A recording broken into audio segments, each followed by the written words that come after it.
This nerve influences nearly every internal organ. Can it improve our mental state, too? On social media, exercises that aim to tone one of our body's longest nerves have been touted as a cure-all for anxiety and other psychological ailments. Here's what the research says. In recent years, the vagus nerve has become an object of fascination, especially on social media. The vagal nerve fibers, which run from the brain to the abdomen, have been anointed by some influencers as the key to reducing anxiety, regulating the nervous system and helping the body to relax. TikTok videos with the hashtag #VagusNerve have been viewed more than 64 million times, and there are nearly 70,000 posts with the hashtag on Instagram. Some of the most popular ones feature simple hacks to tone or reset the vagus nerve, in which people plunge their faces into ice water baths or lie on their backs with ice packs on their chests. There are also neck and ear massages, eye exercises, and deep breathing techniques. Now, wellness companies have capitalized on the trend, offering products like vagus massage oil, vibrating bracelets, and pillow mists that claim to stimulate the nerve, but that have not been endorsed by the scientific community. Researchers who study the vagus nerve say that stimulating it with electrodes can potentially help improve mood and alleviate symptoms in those who suffer from treatment-resistant depression, among other ailments. But are there other ways to activate the vagus nerve? Who would benefit most from doing so? And what exactly is the vagus nerve, anyway? Here's a look at what we know so far. What is the vagus nerve? The term vagus nerve is actually shorthand for thousands of fibers. They are organized into two bundles that run from the brain stem down through each side of the neck and into the torso, branching outward to touch our internal organs, said Dr. Kevin J. Tracy, a neurosurgeon and president of the Feinstein Institutes for Medical Research, Northwell Health's research center in New York. Imagine something akin to a tree, whose limbs interact with nearly every organ system in the body. The vagus nerve picks up information about how the organs are functioning and also sends information from the brain stem back to the body, helping to control digestion, heart rate, voice, mood, and the immune system. For those reasons, the vagus nerve, the longest of the 12 cranial nerves, is sometimes referred to as an information superhighway. Dr. Tracy compared it to a transatlantic cable. It's not a mishmash of signals, he said. Every signal has a specific job. The vagus is the main nerve of the parasympathetic nervous system. Unlike the sympathetic nervous system, which is associated with the body's fight or flight response, the parasympathetic branch helps us rest, digest, and calm down. Scientists first began examining the vagus nerve in the late 1800s to investigate whether stimulating it could be a potential treatment for epilepsy. They later discovered that a side effect of activating the nerve was an improvement in mood. Today, researchers are examining how the nerve can affect psychiatric disorders, among other conditions. What does the research say? Evidence indicates that stimulating the vagus nerve can help people with epilepsy, diabetes, treatment-resistant depression, and post-traumatic stress disorder, as well as inflammatory autoimmune conditions like Crohn's disease or rheumatoid arthritis. There is even some preliminary research suggesting that long COVID symptoms could originate, in part, from the virus's effect on the vagus nerve. It can sound sort of magical with all the things it does, said Eric Porges, an assistant professor in the Department of Clinical and Health Psychology at the University of Florida who studies the vagus nerve. Our understanding of the vagus nerve continues to grow in richness and depth, he said, but there is still much to learn about how it works. In the early 2000s, researchers started to show that vagus nerve stimulation could help some patients who were severely depressed and had not responded to other treatments. A wave of studies followed.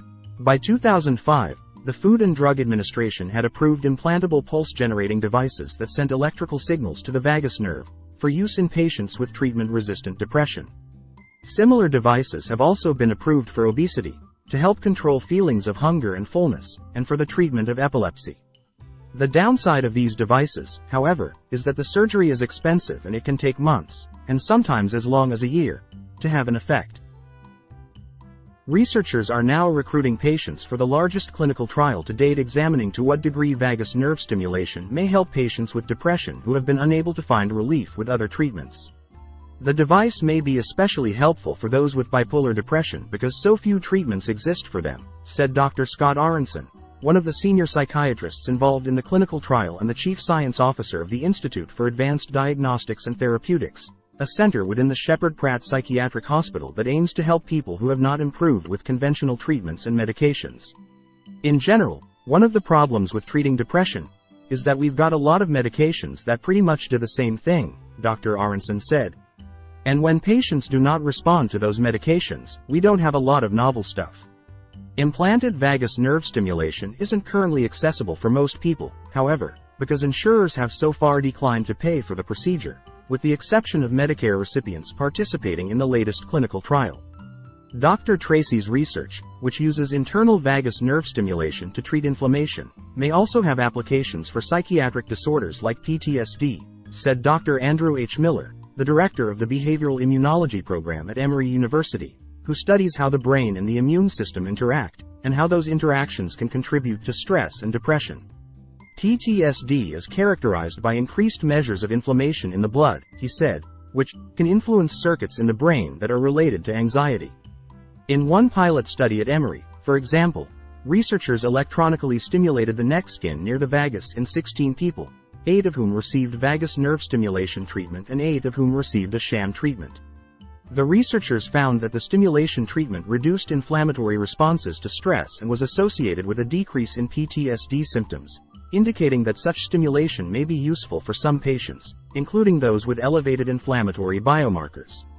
Meanwhile, Dr. Porges and his colleagues at the University of Florida have patented a method to adjust vagus nerve electrical stimulation based on a patient's physiology. He is now working with the company Evrin Technologies, where he is a shareholder, to develop an external medical device that uses this approach for patients with PTSD. How do you measure vagus nerve activity? The activity of the vagus nerve is difficult to measure directly, especially given how complex it is. But because some vagus nerve fibers connect with the heart, experts can indirectly measure cardiac vagal tone, or the way in which your nervous system regulates your heart, by looking at your heart rate variability, which are the fluctuations in the amount of time between your heartbeats on an EKG. An abnormal vagal tone, one in which there is very little heart rate variability, has been associated with conditions like diabetes, heart failure and hypertension. A high variability between heartbeats may signify an ideal vagal tone. How can you improve your vagal tone at home?